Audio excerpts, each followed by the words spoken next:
आपल्याला सर्वांना माहीत आहे देशाचे लोकप्रिय असे पंतप्रधान नरेंद्र मोदीजी, त्याचबरोबर महाराष्ट्राचे लोकप्रिय असे मुख्यमंत्री आदरणीय देवेंद्रजी, उपमुख्यमंत्री आदरणीय एकनाथराव शिंदे, त्याचबरोबर उपमुख्यमंत्री सुनेत्राताई, या सर्वांच्या नेतृत्वामध्ये या महाराष्ट्रामध्ये 17 ठिकाणच्या विधान परिषदेच्या निवडणुका होत आहेत। त्याचबरोबर अमरावतीची ही स्थानिक स्वराज्य संस्थेची निवडणूक महायुतीचे नेते आदरणीय प्रवीण पोटेजी हे तिसऱ्यांदा ही निवडणूक लढत आहेत।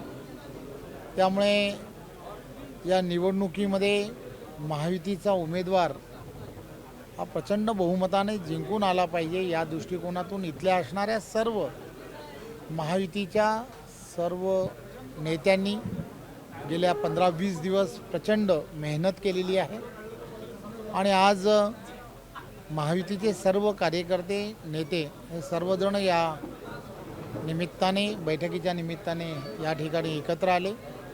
18 तारखेला ही निवडणूक होणार आहे। मतदान केंद्राच्या सर्व ठिकाणी महायुतीचे प्रमुख नेते मंडळी यांची त्या ठिकाणी उपस्थिती असली पाहिजे। त्या दृष्टिकोनातून ज्या रचना करायला हव्यात त्या रचनांच्या संदर्भातली आज ही बैठक ही महायुतीच्या सर्व नेते मंडळींनी घेतली आहे।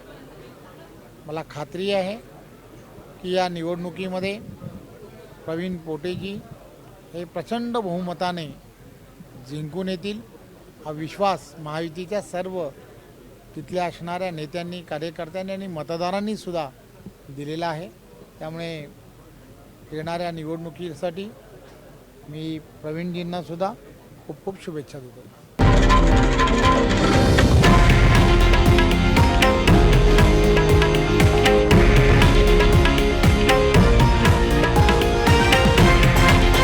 हे आहे देशातील नंबर 1 न्यूज नेटवर्क आणि आपण पाहत आहात TV9 मराठी, एकमेव।